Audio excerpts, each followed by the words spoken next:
Good afternoon. This is Jim Colburn of Commodity Research Group. I'm with Andy Lebow, also of Commodity Research Group. We're here to talk about energy markets.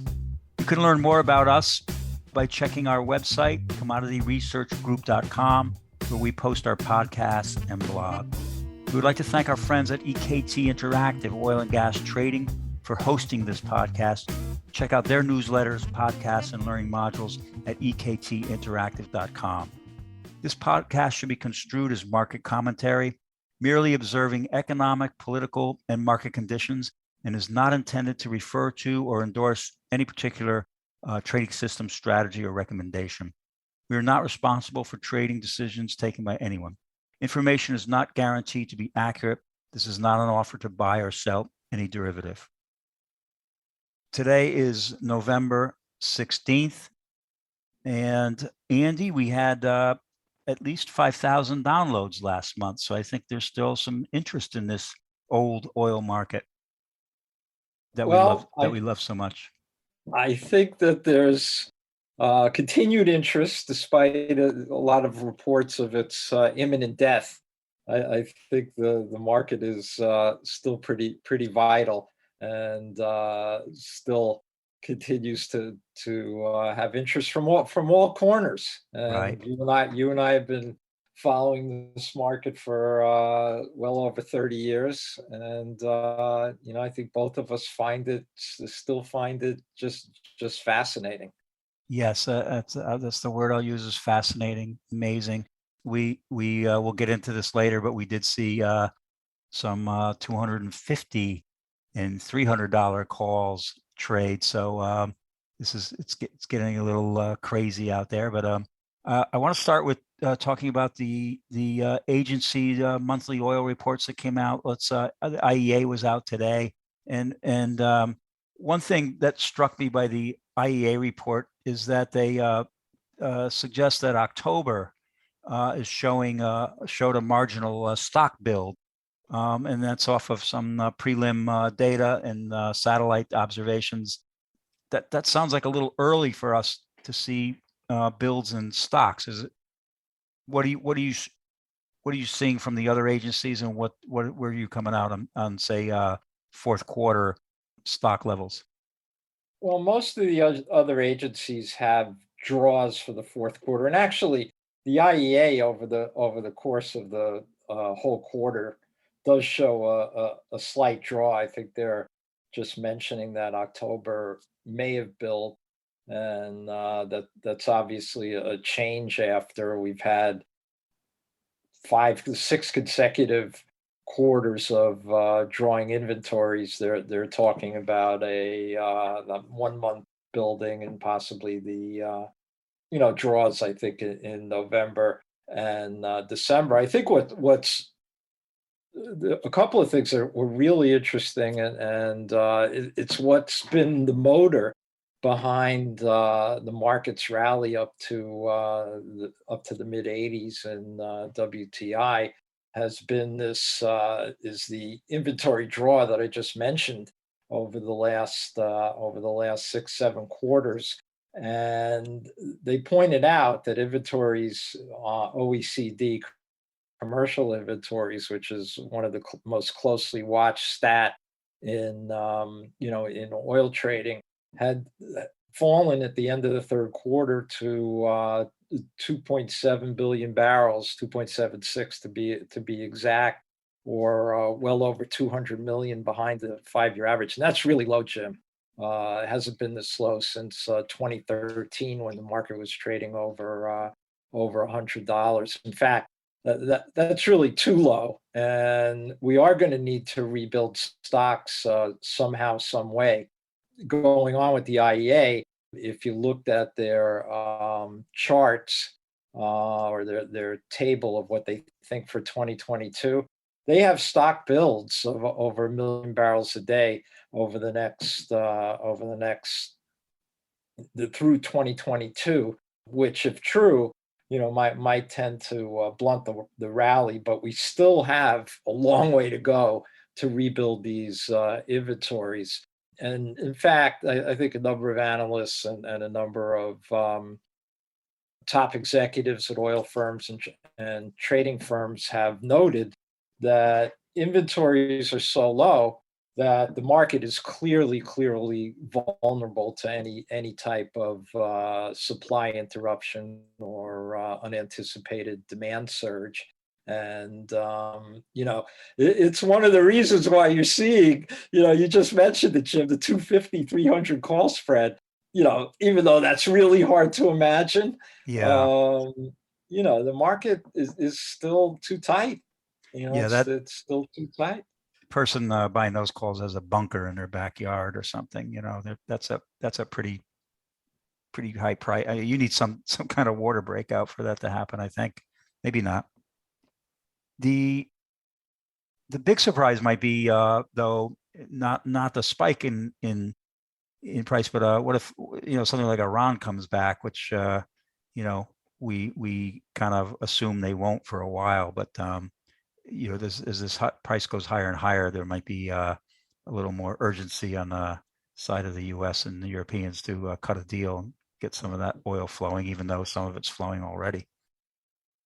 Yeah, obviously, if Iran comes back, that changes all these fundamentals, but dramatically, because they probably would be able to, within months, provide another million barrels a day to the market. So some of these stock builds that the IEA is talking about for next year could become greater, obviously. However, then that could be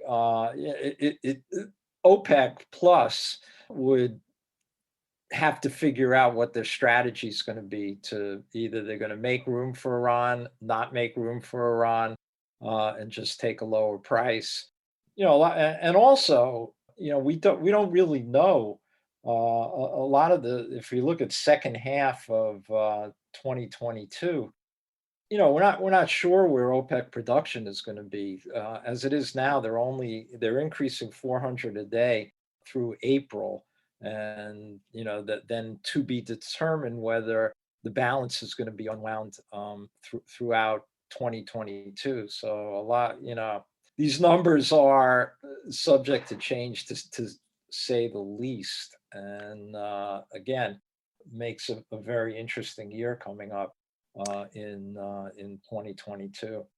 Yeah, it's interesting to see the IEA. I don't know if they're throwing up their arms in frustration, but they left the demand numbers for this year and next year unchanged, which is kind of you know we give up. We don't know. We're gonna just stick with our. A lot of stuff's happened in the last months, but they're unchanged on Right. demand. Right. Yeah. There's a lot going on with the IEA. Although, unchanged still means a growth of 5.5 million barrels a day for 2021 and another like 3.5 for 2022. So they're still forecasting growth. They just didn't change what their estimates are, and probably for good reason. I mean, there is a lot of uncertainty, obviously, on the demand side for next year. We're looking, Jim. I know I've said this before, but I look at all the agency data, and I usually say, okay, that's nice, that's nice, that's nice, and then I do my own stuff, Right. and I have more faith in my own in my own balances than some of this agency data, because you look at OPEC, and they have an incredible demand numbers for the second half of 2022, way off the charts from anybody else. And you wonder, well, where did they get that from? I mean, Yeah. obviously, they they they have a story that they're trying to write, and you sometimes have to separate yourself from from their story. But you know what? Often they can be right. They can be right too. I like a lot of their estimates, particularly on non-OPEC production. But anyway, for next year, we're also looking for builds, but like a net build of maybe 400,000 barrels a day. Wow. And it could go either way, because if you look at CRG's quarterly breakdown, it's a build of a half, a build of 4, of point 0.4, a build of point 0.2, point 0.5. So it's pretty evenly balanced, Right. the way, the way I'm looking at it with, but obviously everything's unknown. The biggest unknown is OPEC production, what their strategy is going to be, and where Iran comes in. And on the demand side, we'll see what the winter, what the winter's going to bring. That could be a difference of half million to 1 million barrels a day, up or down, depending on the severity of the winter. So there's, as usual, a lot of moving parts. Although, Jim, a lot less so than 2020, when you know I Yeah. was I was making like daily 1 million barrel a day adjustments. Right. No, that's right. Uh, Let's talk about the U.S. oil production response to what's going on now. The IEA pointed out that U.S. came back really strong in October, and I guess they're recovering from Ida. But going right. forward, they also have the U.S. producing more than I think they may have bumped up their estimates. And what do you think? I mean, it's kind of like the push pull between discipline and drill baby drill, because $80 is a pretty good price for these producers. Well, one thing that I have to say we've been consistently wrong on, or I've been consistently wrong on, is the U.S. Crude production. It has come in lower than what I thought. I mean, both of us, I think, we're Yeah. talking about No. a bigger increase, given Well, where Andy, all I if can we're say is the guys that we know in the business are all retired, so that's why we missed it. it's yeah. I mean, I think you look you look over most of our careers, and if prices were up over $80 or even over $60. Right. As you said, Jim, it would be drill baby drill. But incredibly, the producers have shown discipline. They're trying to return profits to the shareholders, which is, I guess, needed after years of not returning not returning profits to the shareholders. So as a result, they've done a pretty good job keeping production lower than I think it ought to have been. The EIA is looking for next. Right now, we're producing 11.5 million barrels a day. The EIA, the U.S. government, is saying that first quarter next year is going to be 11.7, then 11.8, and then 12 in the third quarter, and 12.2 in the fourth quarter, which I have to say I think is also too low. Looking at the rig counts are the highest since April 20th, and have been going up more or less weekly now. So I think the numbers are going to be higher. But as I said, I thought all this year the numbers were going to be higher as well. So sticking to your guns, I was just when we talk about the discipline. I remember teaching back in the '80s, teaching course on options to down in Houston, and the oil guys were thinking, what would I ever want to buy a put for? I might want to buy a call. It's just a different mentality. Well, Right. yeah. Totally different mentality. But that's that changed in Ch- 2021. And we'll see where 2022 comes out. Interestingly, total liquids, though, if you include NGLs and ethanol, will be at pre-pandemic levels by the third or fourth quarter. mm, Total liquids, because of the big growth in NGLs, which has gone from 4.8 million barrels a day in 2019, and they're expected to be in 2022 5.8, so 1 million barrels a day growth in NGL production since 2019. wow. Yeah, that's amazing. The EIA report pointed out spread of sweet and sour crudes because they're saying the price of natural gas got so high as an input that refineries are switching over to sweeter kinds of crude. I didn't think about that, but when we think about high natural gas prices, the first thing that we think about is fuel switching and getting into the diesel to run some generators, stuff like that. I just want to talk about the demand side a little bit. When we, again, off the IEA report, talk about gasoline demand being strong. Can you just talk about what you're thinking about in terms of gasoline and diesel demand worldwide, Well, I U.S.? think US, yeah, on the US side, we had a good year, I think. Well, certainly relative to 2020, almost anything's a good year, you know. I mean, Right, that was a complete total disaster area. But gasoline demand this year is probably going to be like around 88, 89. Last year was only 8 million barrels a day. Next year, I think we'll be over 9. The EIA is looking for 9. I think it's going to be closer to 9.1, 9.2. And I think, you look at the underlying fundamentals, we should see miles driven. The miles driven should be pretty strong next year. We're still seeing improvement on employment, so that's a plus. I think Americans still have a lot of wanderlust. This is still in all our bloodstreams to get out. So I think we'll see a healthy growth of 300,000 or 400,000 barrels a day. Diesel too, I think will be a decent growth, particularly if we can get some of the supply chain unraveled somehow and hire some more truckers.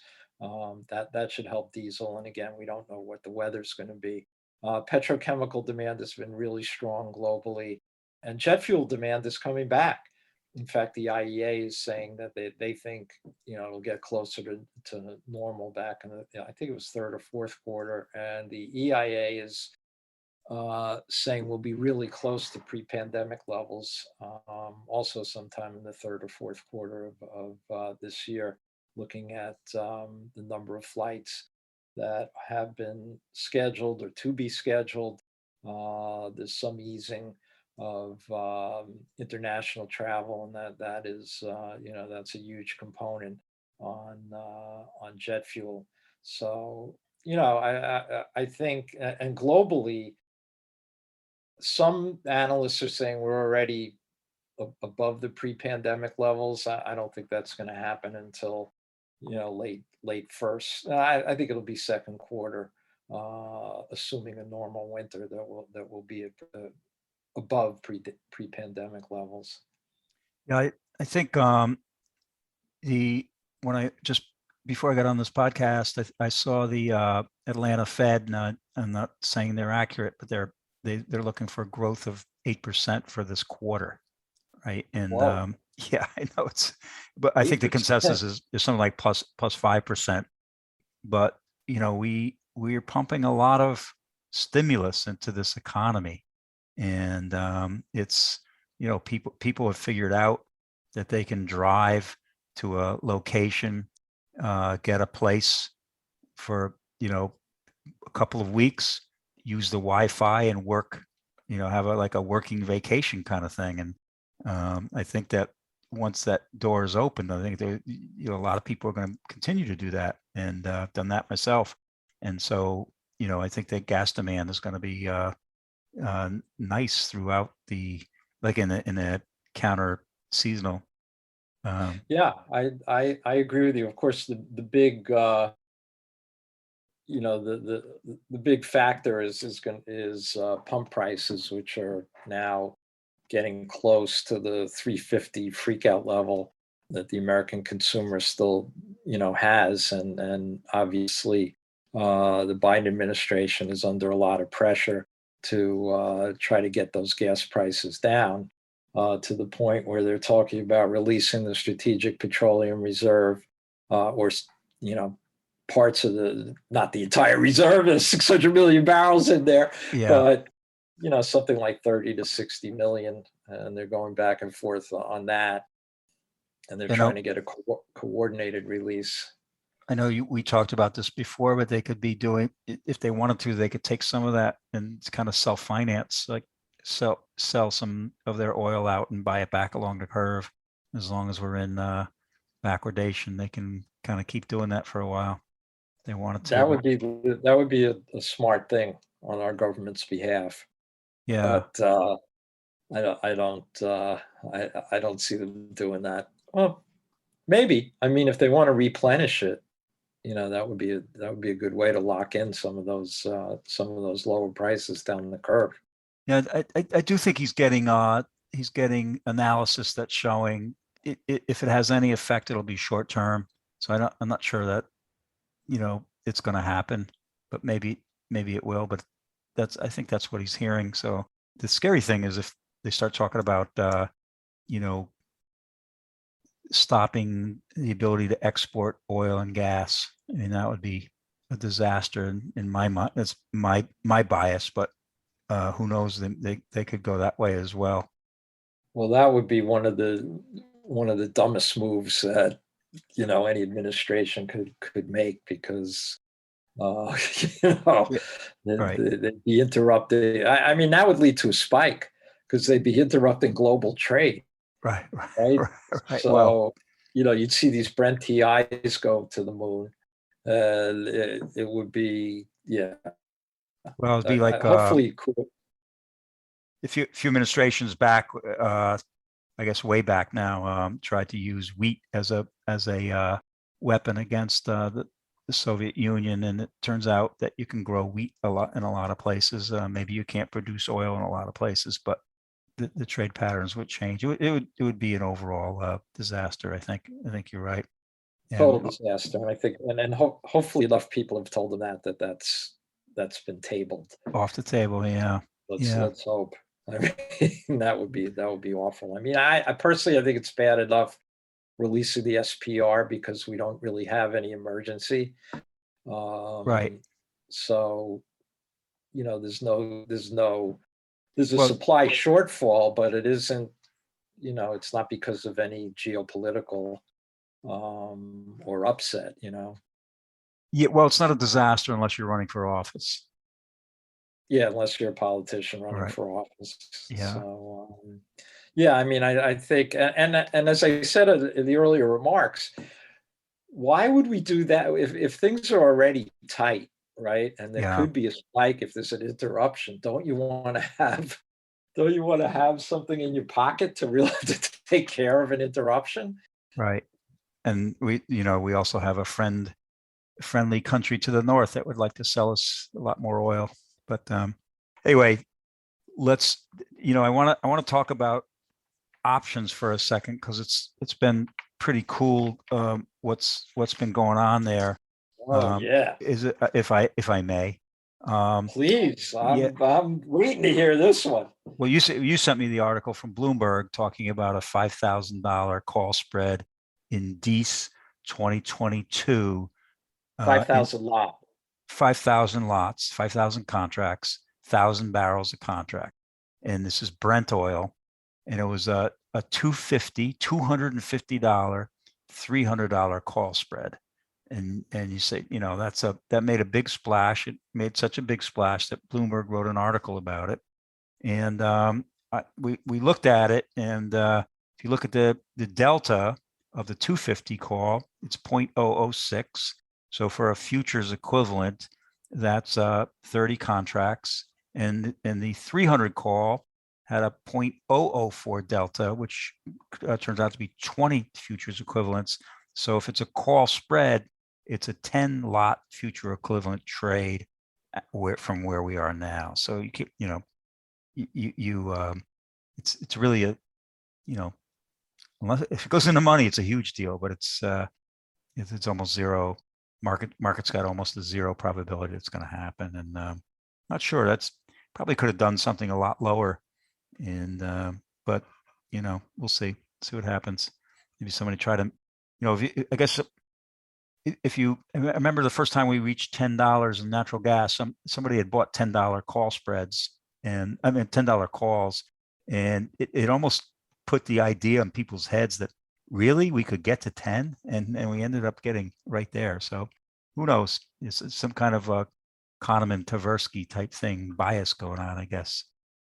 The other stuff. So the other thing is options are December options. WTI are going off tomorrow. They expire the 17th. And when you look at the top 10 open interest in puts for the whole market, 9 of them are in December of 21. So that's typical. December is a big month, big option month. And so you would expect that to happen.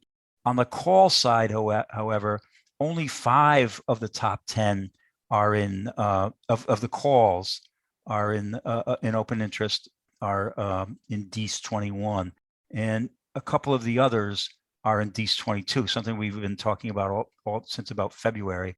The DEES 22 100 call leads by far in terms of open interest at 67,000, and number 2 is the DEES 2022 98 call at 32,708. So despite those being bought, I think we were around $40 when they came in earlier this year, first quarter of this year, and we've doubled in price in there. And they still, I think most of that open interest is still intact. So they're looking, they're waiting for their number.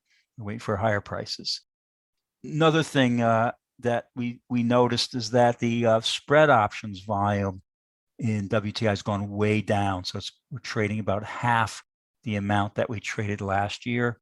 And if you think about spread options, the option to store, if you have a storage facility, the financial equivalent of that is owning a put on the front to back spread with a strike price maybe around -20, -30. So those things are so far away from being in the money that, and when we're down in those areas, that's when you see a lot of open interest pile up on those strikes, and so you have a huge sort of constituency, I guess, of people that own storage and trade storage, do a lot of business down there, and up at these levels, you don't see it happening. So the hedging that might go on is not. It doesn't make sense to do it up here. It's so far away. And then the last thing I'd mention is that we have seen. I looked at I actually put this on LinkedIn today, but I was looking at I was doing a guest lecture for a class, and I was looking at the skew, explaining the skew. And if you look at the WTI and you compare the implied volatilities for the options with 25 deltas for January options. So this would be the out of the money call with a 25 delta and out of the money put, and take the call implied minus the put implied. It went from -2, so that would be the put implied over in late October, to -5 and -6. I don't know if that's because of the market seemed to wobble a little bit, stopped going up, moved sideways, came off a little bit. Maybe it was reflecting the Mexican hedge they put on. They buy puts for the whole year. I'm not sure what, but it's also tends to be the normal structure of WTI, with out of the money calls trading at a lower vol than out of money puts. And then I looked at the natural gas. In natural gas, the skew was a plus skew, so that the call implied over the puts, and the number was +40 in late October, and it's moved a little bit lower to +35 in January. So that's like a huge, two markets that have moved up in price, and have maybe stalled a little bit right here, and their skews are totally opposite, and that's just, I would say, one reason is that it's the nature of those markets, but also the at the money vol for WTI is around 35%, which is close to its long-term average, whereas the at the money vol for natural gas is in the 90s, and recently it was way over 100. And recently it made its second biggest move to the upside based on my data ever. So they're in two different places as well. So anyway, found that interesting. What else, Andy? What else do you want to talk about here? That, that's great stuff on the on natural gas options.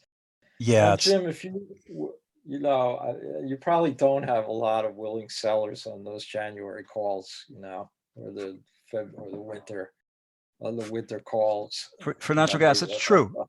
It's when you look at the last two times that implied vol blew up in natural gas.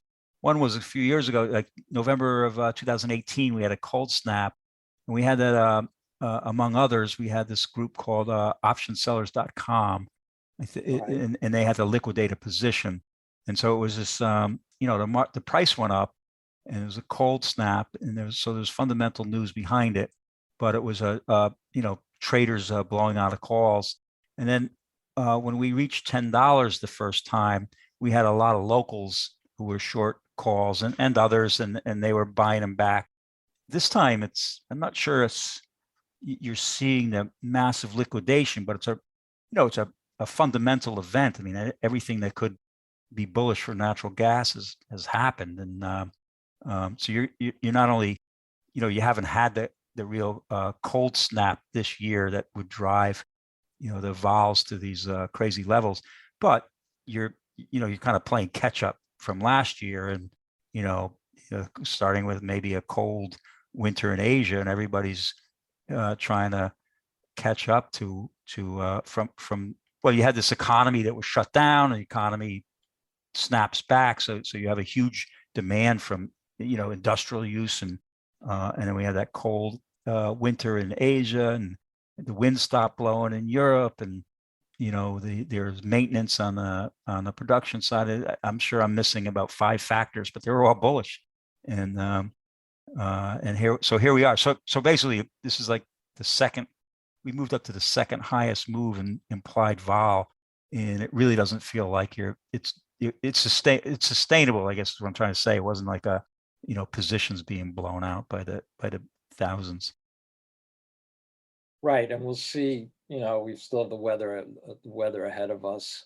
Wait, Perhaps some has been discounted, but I'm sure a prolonged cold snap will get natural gas. It's come off a lot from the highs, so 650, that it's now 470, at least in the US, and Europe's come off also was it's come off from the highs, but it's still pretty elevated. Even at, I think today was over $5 for natural gas, 510 maybe, but which is still pretty elevated, given where it's been over the last few years. So we've got we have a big story ahead of us for the winter. And looking at petroleum, there certainly was some panic buying on the petroleum side because of natural gas, as in Asia it's a dual use fuel, not so much here in the US, but certainly in Asia,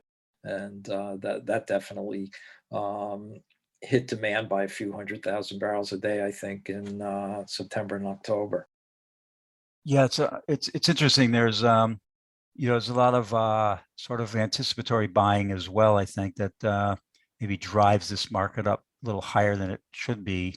And I'd be looking for the cold snap that we get, where the natural gas prices don't respond. Because everybody's maybe starts getting deep into the winter, but you know everybody's bought enough already, and I'm sure that's a very if we get it's basically what I think may happen is if we get some kind of normal winter, that natural gas prices kind of chop to the downside as we go through, because people have already bought lots of as much more supplies heading in than they usually do for the winter, but maybe not. We'll see.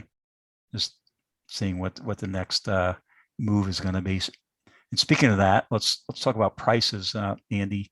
You kind of, when I'm listening to you talk, I'm kind of thinking that you'd kind of want to be a buyer on dips because you think there's going to be stock building, or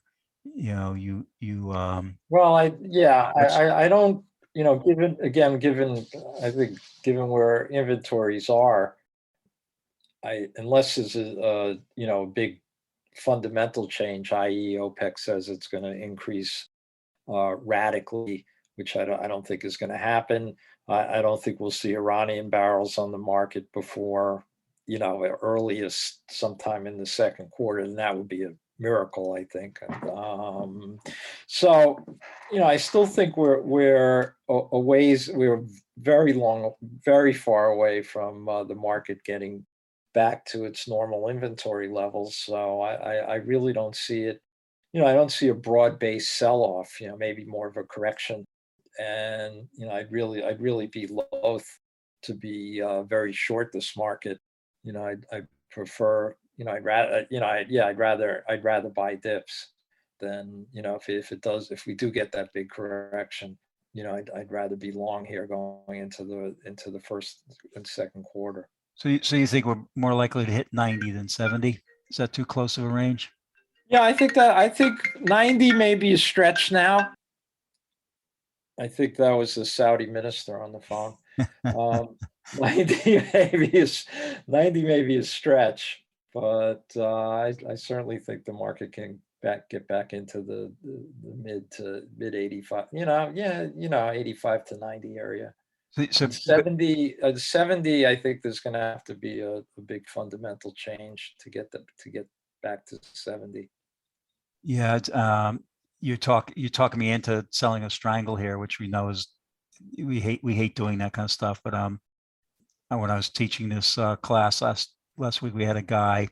I'm trying to get them to think about their view and translate it into positions. And they one of the students came up with a short strangle in natural gas, and within from the week that he mentioned it, I did two classes a week apart. The next week it was already blown out of the downside of his strike. So it's the premiums were so enticing, and yet there's still some serious moves going on in these. I mean, you talk 90% vol. There's people looking for big moves in natural gas one way or the other. So in oil's more like it's like a 35% vol.